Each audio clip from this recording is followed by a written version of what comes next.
Assalamualaikum warahmatullahi wabarakatuh. Alhamdulillah, wassalatu wassalamu ala rasulillah Sayyidina Muhammad ibn Abdillah wa ala alihi wa sahbihi wa man walah wa la hawla wa la quwwata illa billah. Rabbi israh li sadri wa yassir li amri wahlul 'uqdatam min lisani yafqahu qawli. Amin.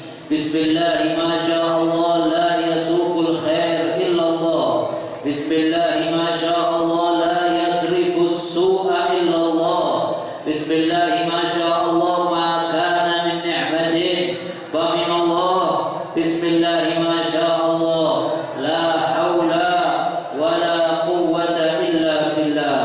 Yang saya hormati dan saya muliakan kepada para habaib dan juga para kiai, para tokoh masyarakat, para pengurus takmir masjid yang mulia ini, dan juga pengurus daripada majelis Maulid wa Ta'lim yang menjaga Kortes Burun, dan juga kepada seluruh yang hadir yang dirahmati oleh Allah Subhanahu wa Ta'ala. Yang saya mohon maaf tidak menyebutkan satu persatu nama para habaib dan juga para kiai tanpa mengurangi rasa hormat dan ta'zim kepada beliau-beliau semuanya. Alhamdulillah wa syukrulillah, kita pada malam hari ini berkumpul di majlis yang mulia ini, berkumpul di masjid yang mulia ini. Khairul biqa, sebaik-baiknya tempat di satu daerah adalah masajiduha, masjid-masjidnya. Kita berada di taman-taman surga, yang mana majlis-majlis yang sebegini ini dikatakan oleh Al-Habib Abdullah Habib Muhammad bin Abdullah Al-Haddad. Beliau mengatakan majlis yang seperti ini kal mustasfa, seperti rumah sakit. Yadkhul ilaihil marid, masuk ke dalam rumah sakit kayak begini orang sakit. Wa yakhruj bi khair insyaallah, keluar insyaallah waras semuanya. Yang dimaksud sakit di sini bukan sakit fisiknya, tapi sakit jiwa juga bukan maksudnya yang di rumah sakit jiwa, bukan ya, tetapi batin hati yang berpenyakit itu diantara obatnya ya hadir di majelis seperti ini, majelis sholawat, istighosah, maulid, khususnya yang ada majelis taklimnya, untuk mengingatkan terus. Karena hati ini kalau nggak diatami terus, nggak diingatkan terus, teyengan. Ya, Nabi Shallallahu Alaihi Wasallam bersabda, kata Nabi, inna hadhil qulub tasda kama yazdahul hadid idza asabahul ma. Kata Nabi, hatinya orang itu bisa teyengan, karat, ya, berkarat.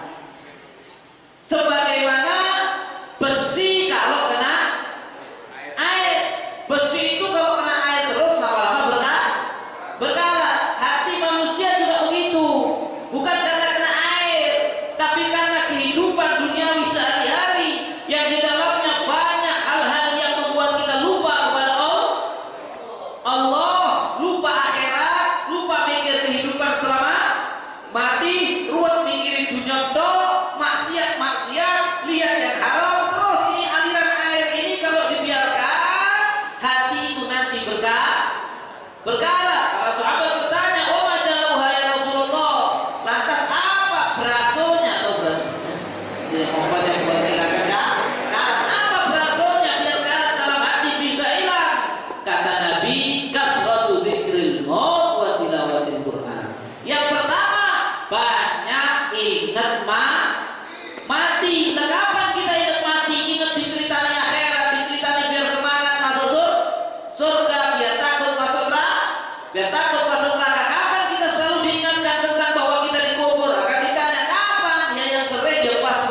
sudah mati ini yang bahaya. Naudzubillah min.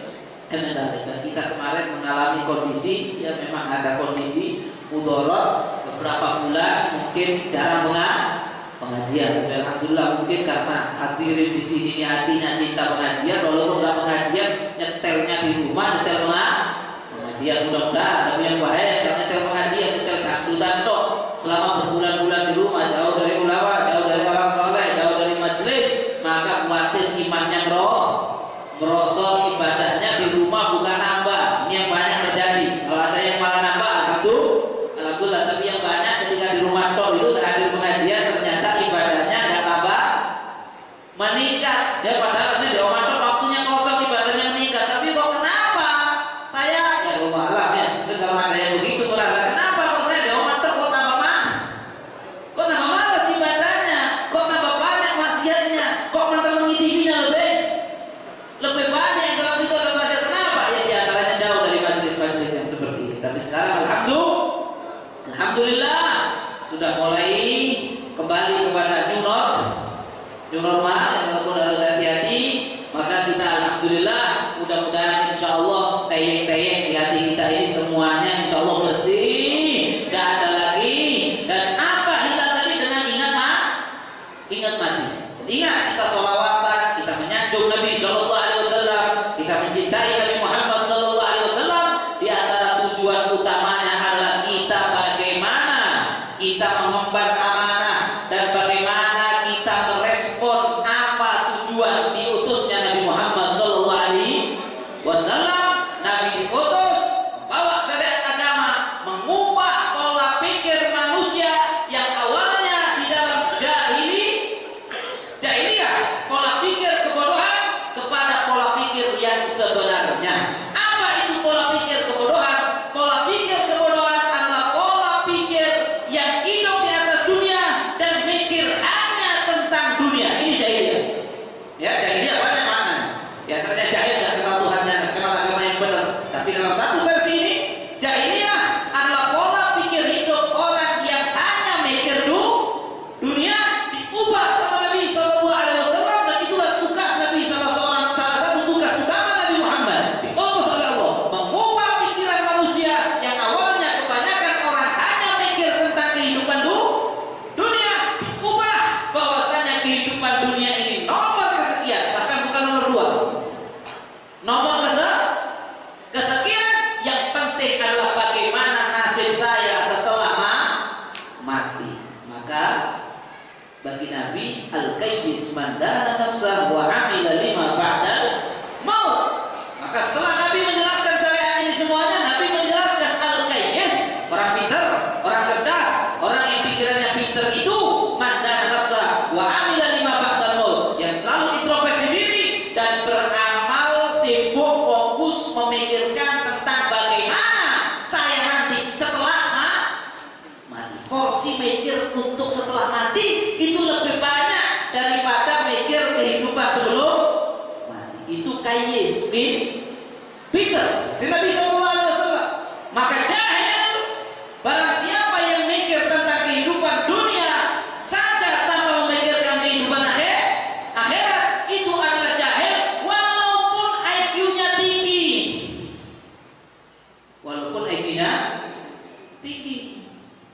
Walaupun profesor, walaupun pinter cari duit, ya.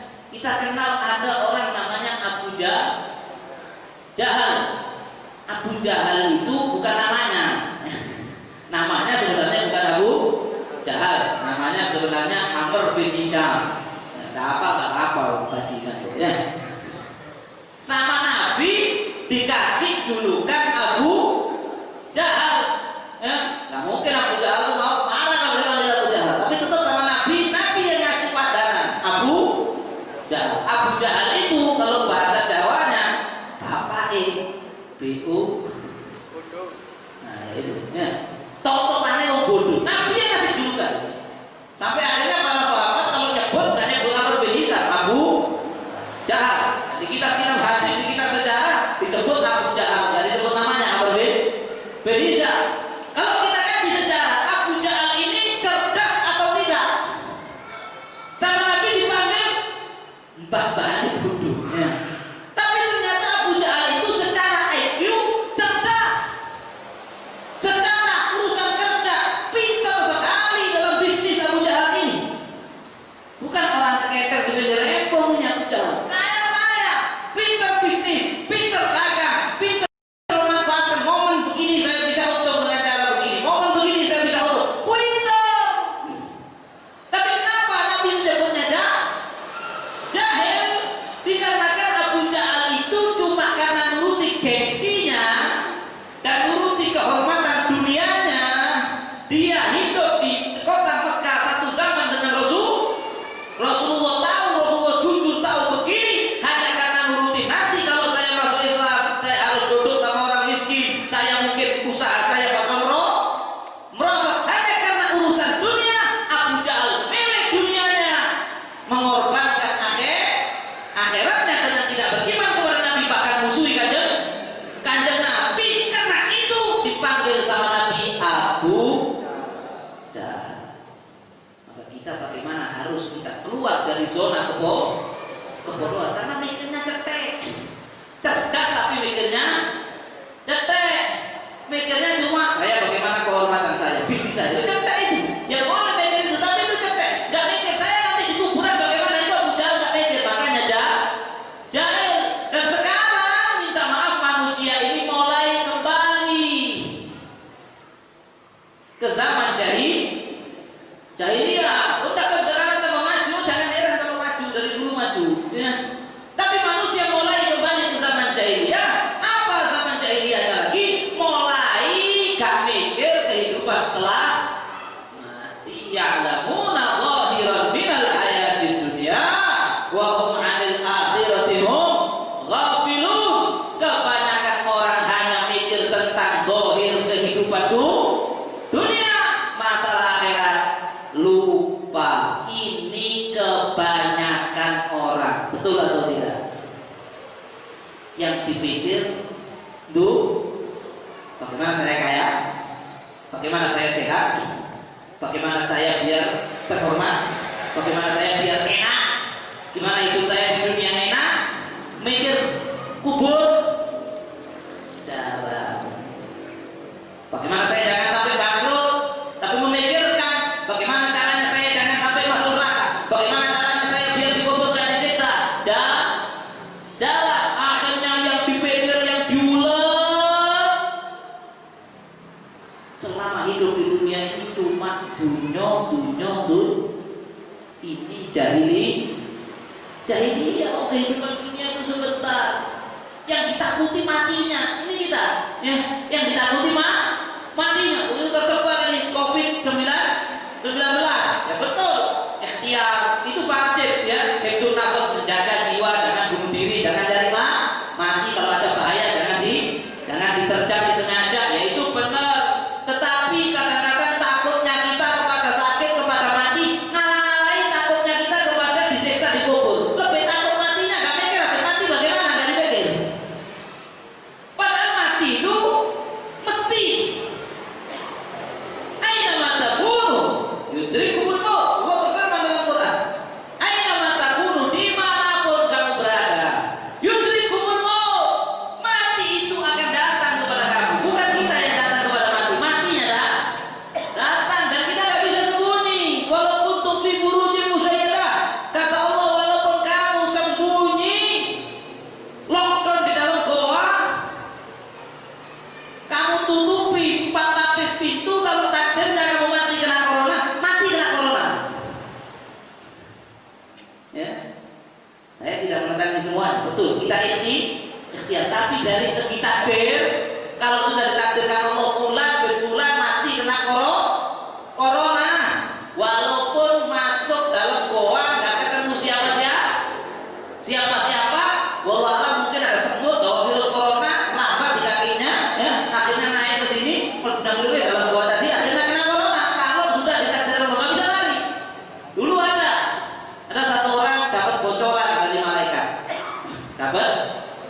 kadang-kadang malaikat itu kalau ngobrol bisa didengarkan jin.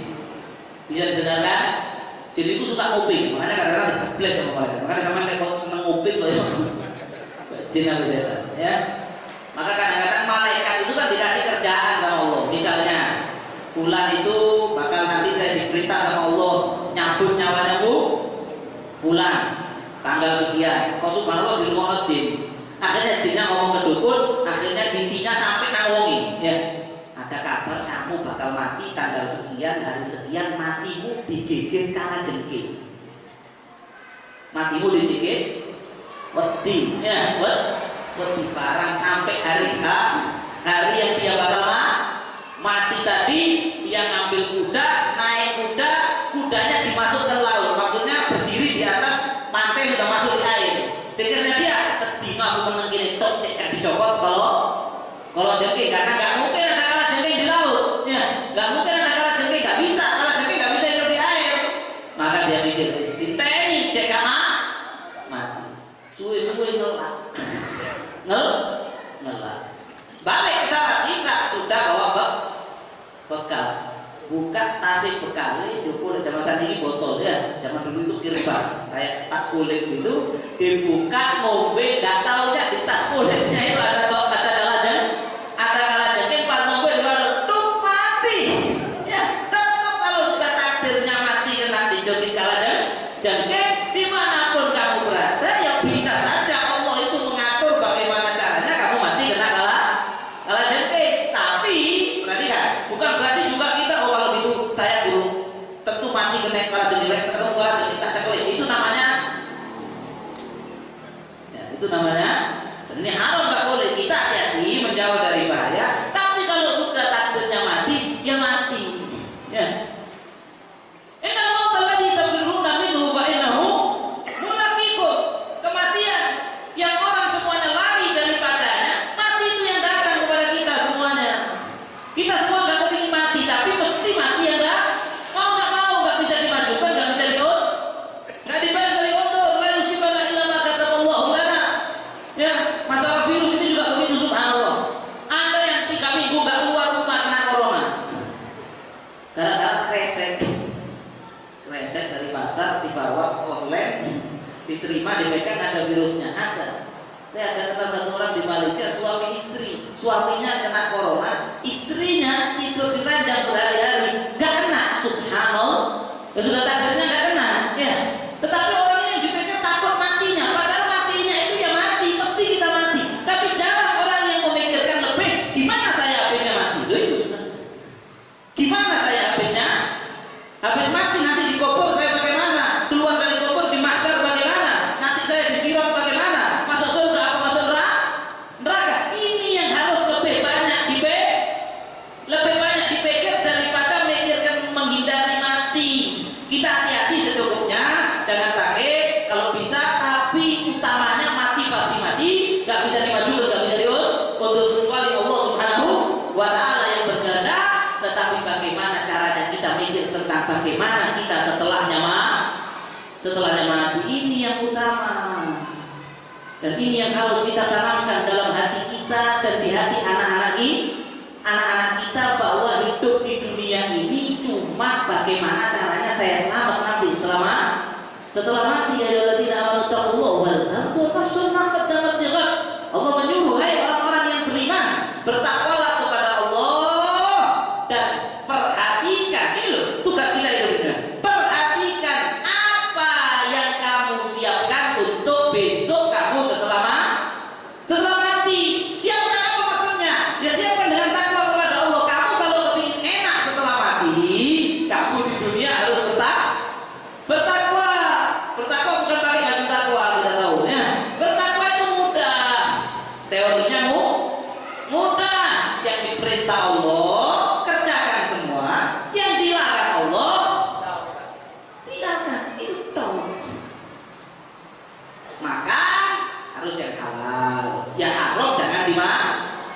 Terima uangnya gitu, terima uang harus dari yang halal, yang haram jangan diterima. Kerja harus yang halal, begitu itu hasil dari korupsi, sogokan, ya jangan diterima. Ada di dalam web, ada orang web disogok 30 M ditolak, pintar apa bodoh? Tergantung yang komen siapa? Kalau yang komen orang bodoh ya dibilang bodoh. Ya, dibodoh-bodoh no kamu sekarang nerima tok 30M. Kok kamu tolak? Bodoh kamu. Yang bodoh ya. Yang komen tadi itu. Ya, kalau nggak diterima berarti orangnya pinter. Kenapa? Iya 30M. Belum pasti kalau diterima garai seneng. Kalau diterima belum pasti garai. Betul atau tidak? Diterima belum pasti garai seneng. Aku lihat duit 30M pasti seneng. Belum kan? Kadang-kadang ada yang punya uang cuma 20.000. 20.000 ditaruh bawahnya bantal, tapi bantal 5 kena ular. Kenapa? Duitnya pules masuk duit-duit kayak 20.000 kan nikmat itu tidur ya. Tapi banyak yang punya uang 20M gak iso tunggu, stres mikir waduh bagaimana corona omset menurut saya biasanya 1 bulan dapat 500 juta, ini kok cuma 100 juta kan? Masih banyak ya, itu kerupuk itu sih waktu ya. Maka subhanallah kok gue mau akhirnya mikir omset yang menurun tadi. Lalu sini misalnya sampai demangan sorok bingung sih masuk akal ya. Nah ini demangan saya kerupuk baik kadang-kadang saya turun-turun. Tapi gue mau sampai stres gak bisa itu. Atau bahkan omsetnya menaik meningkat tapi tetap gak bisa berapa banyak. Jadi terima duit itu dorong karuan bahagia dengan uang itu belum karuan. Tumpas pasti. Kalau uang haram, uang ini akan menyebabkan dia diadab, disiksa. Ya Allah bakal diaudit nanti di akhirat itu bakal ditanya setiap 1 rupiah. Ini cara. Saya sering berumur, ya saya tahu sampai sering berumur. Saya dewi sering berumur tapi kadang-kadang berisiko di mana? Kadang-kadang masih beresiko. Inilah tujuannya gosok kayak yang tadi. Ya, setiap ada uang 1 rupiah pun mulai kita balik sampai wafat, kita akan ditanya nih, aina tasabah wa bima anfaqo. Dapatnya dari mana? Jangankan 30M. 1 kalau aku posisi 1.000 rupiah yang didapatkan daripada cara yang haram itu menghapus pahalanya 700 kali sholat yang sudah pasti diterima. Sampai yang makan uang haram 1.000 rupiah sampai ambil uang tahu haram tapi diambil 1.000 rupiah bu nolong, bu korupsi, bu apa saja pokoknya haram paham ya. Itu 700 sholat sampai yang pasti diterima. Nah kita sekarang sembahyang itu bos itu terima biro ya. 700 yang pasti diterima sekali makan uang haram walaupun 1.000 rupiah.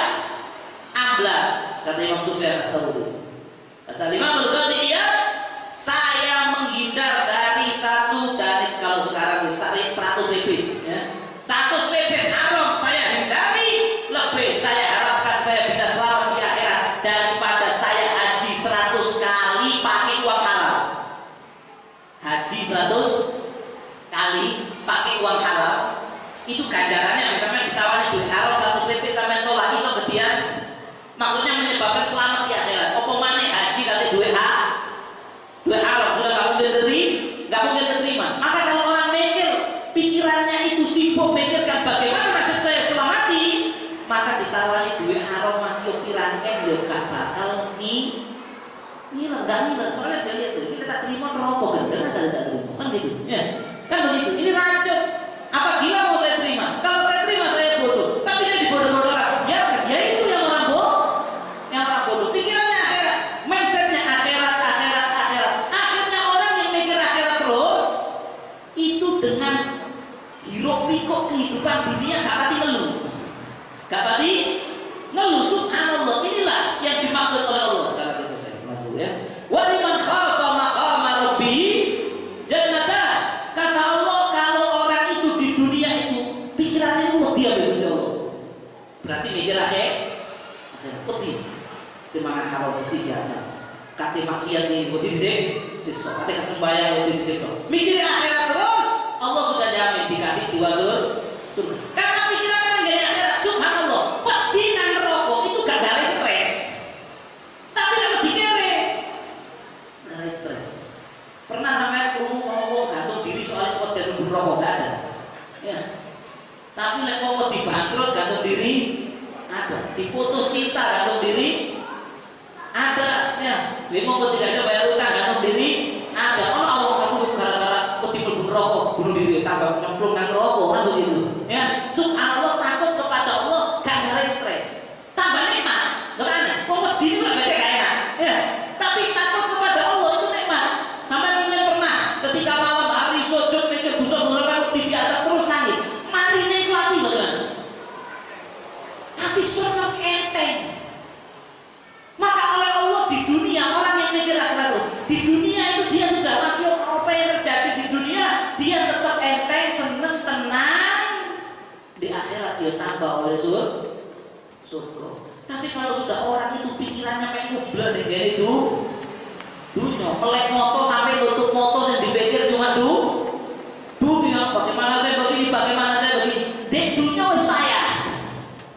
Di dunia sudah payah hati dia sering sumpah sering stres gak iso tenang mari ngono lali nang kene akhirat sembayang ning kacar-kacir penghasilan nih halal disaut haram disaut gak karu-karuan maka di dunia wis stres di akhirat tambah loro.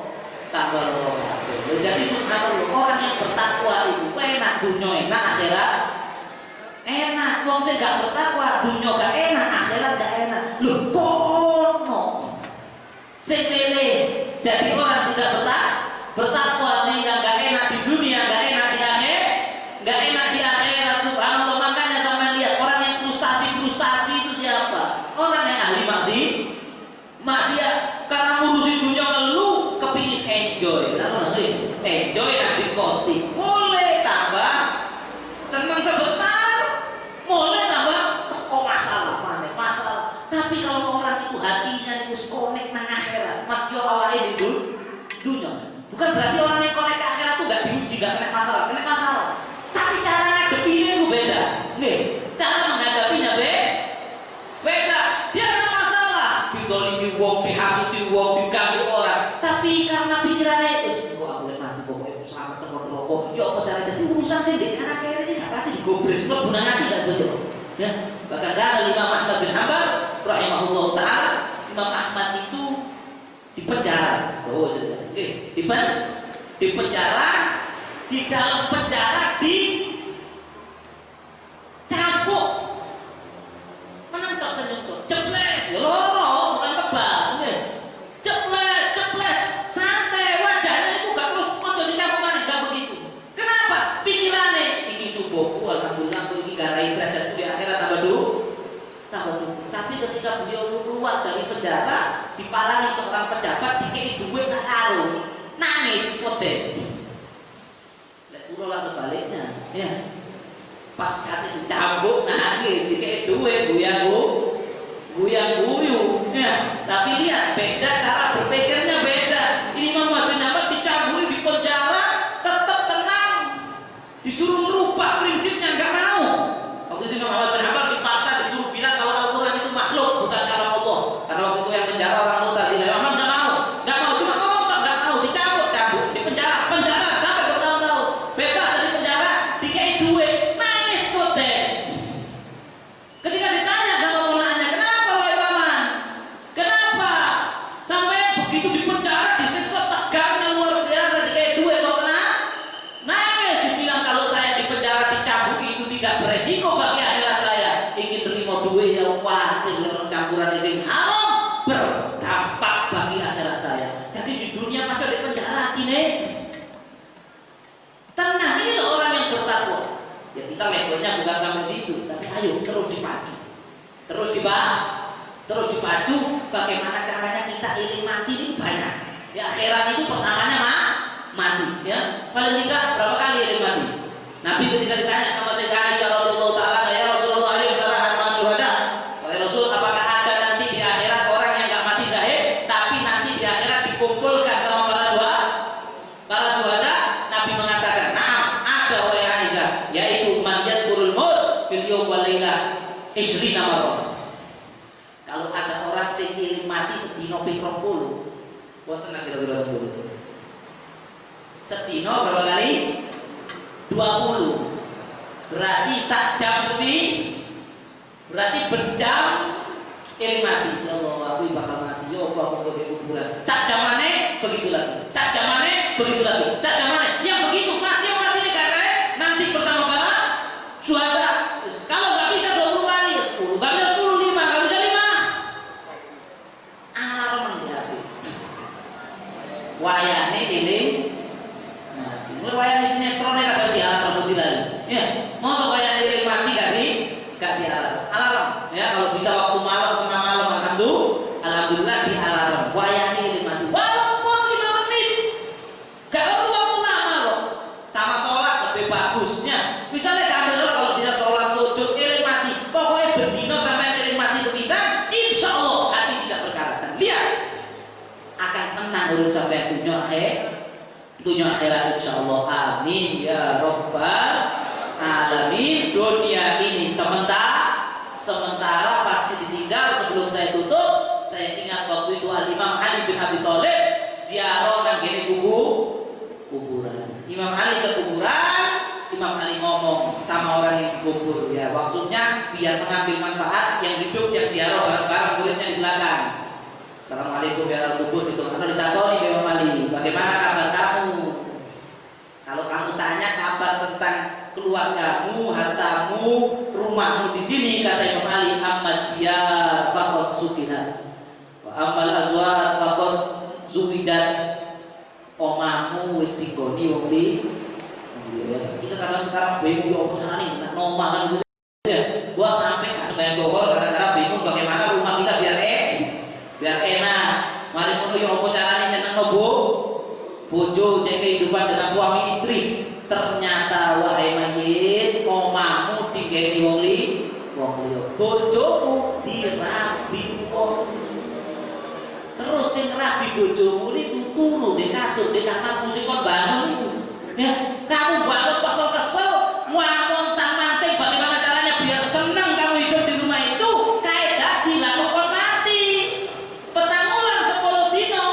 Hari ke-11 rabi langsung idan langsung rabi masuk lelaki lain. Yang menikmati rumahmu itu adalah sing rabi bojomu. Ora ati.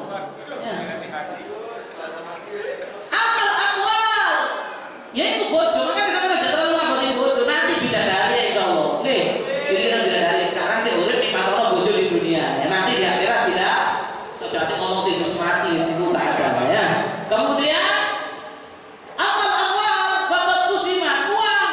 Biar montang-manting golek duit, gelepeke duite uangmu kusiman dibagi-bagi no. Dibagi no nang aliwa. Laris kata Imam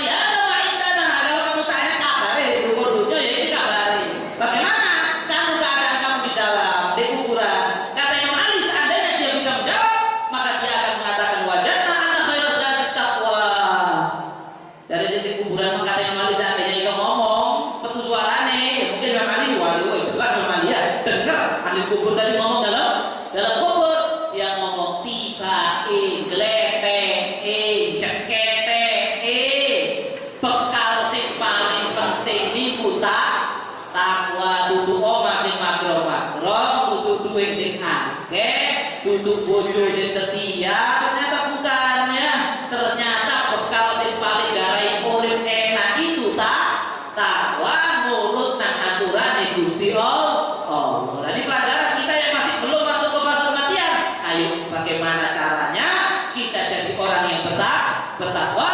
Bagaimana caranya mindset kita lebih banyak memikirkan tentang bagaimana nasib saya setelah mati daripada kita apa kehidupan kita di dunia. Walaupun walatan nasibaka minat dunia. Bukan berarti terus ngaji tok ibadah tok kakak kerja tambah dosa ya. Jangan lupakan bagianmu daripada dunia. Tetap hidup dunia normal, kerja normal. Nanti kalau sudah nggak ada COVID, silakan pokoknya sing halal. Tapi fokus utama bagaimana kehidupan saya setelah mati. Tanamkan pada diri, tanamkan pada anak-anak, keluarkan anak-anak kita dari zona jahiliyah berpikir pendek hanya hidup di dunia. Jangan anak-anak malah diajari dari jahil. Usman tak pokok gak sebaik subuh. Yang penting nilai wapi. Ini kan jahiliyah namanya. Bagaimana anak kamu kuliah di corona? Bagaimana kamu kuliah nak? Karena butuh api, nilai kamu